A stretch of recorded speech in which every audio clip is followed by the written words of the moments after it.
سعودی عرب کے بریدہ شہر میں منیرہ نامی ایک عورت کا جب انتقال کا وقت آیا تو مرنے سے پہلے اس نیک صالح منیرہ نامی عورت نے اپنے بھائی کو اپنے زیورات حوالے کر دیے اور کہا کہ ان زیورات کو بیچ کر ایک دکان خریدے اور اس دکان کا جو کرایہ اور آمدنی آئے گی اس کو غریبوں پر خرچ کرتے رہنا۔ وصیت کے مطابق اس کے بھائی نے ان زیورات کو 12 ریال میں فروخت کیا۔ اس وقت 12 ریال کی بہت بڑی ویلیو اور قیمت تھی، اور اس 12 ریال سے ایک دکان خریدی اور اس کے کرایہ کو اور اس کی آمدنی کو غریبوں اور محتاجوں پر صرف کرنا شروع کر دیا۔ یہ سلسلہ 100 سال تک جاری رہا۔ 100 سال تک جاری رہا۔ پھر 100 سال کے بعد اس دکان کا کرایہ 15,000 ریال ہو گیا اور بہت سارے غریبوں اور محتاجوں کی حاجت روائی کا ذریعہ بن گیا، ان کی ضرورتیں پوری ہونے لگی۔ پھر ایک وقت ایسا آیا کہ سعودی حکومت نے بریدہ کی جامع مسجد کی توسیع کرنے کا ارادہ کیا، اس جامع مسجد کو بڑا کرنے کا ارادہ فرمایا، تو یہ دکان اس مسجد کی توسیع کے زد میں آ رہی تھی۔ کئی بار ایسا ہوتا ہے کہ جب بڑی بلڈنگ بنانی ہوتی ہے یا بڑی کوئی چیز بنانی ہوتی ہے تو آس پاس کی دکانیں اور زمینیں خرید لی جاتی ہے، تو اسی طرح اس مسجد کی توسیع کی زد میں یہ دکان آ رہی تھی، تو سعودی حکومت نے اس دکان کو 5 لاکھ ریال میں خرید لیا،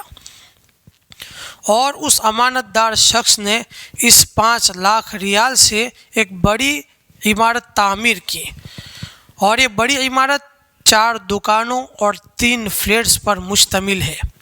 اب اس بلڈنگ سے، اب ان 4 دکانوں سے اور 3 فلیٹوں سے لاکھوں ریال ماہانہ کرایہ آنے لگا، اور بہت سارے حاجت مندوں کی حاجت پوری ہونے لگی، اور بہت ساری غریبوں کی حاجتیں پوری ہو رہی ہے۔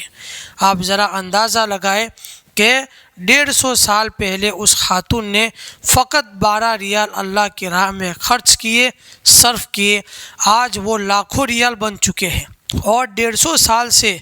وہ نیکیاں جو اس کے نامہ اعمال میں جا رہی ہے، اس خاتون کے نامہ اعمال میں جا رہی ہے، اور اس کو جو نیکیاں مل رہی ہے اس کا حساب تو اللہ ہی جانتے ہیں کہ کتنی بڑی نیکیاں اور کتنی ساری نیکیاں اس کے کھاتے میں جا رہی ہے۔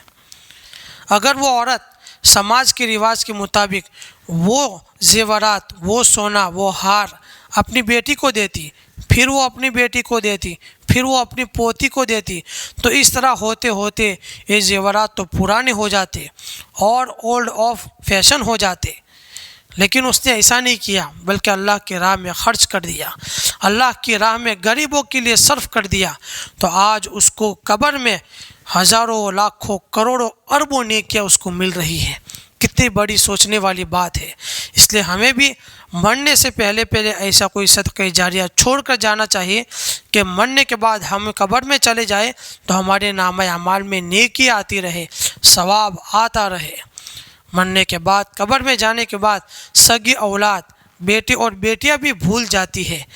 لیکن اگر ہم صدقہ جاریہ چھوڑ کر جائیں گے تو ہمارے نامہ اعمال میں نیکی آتی رہے گی۔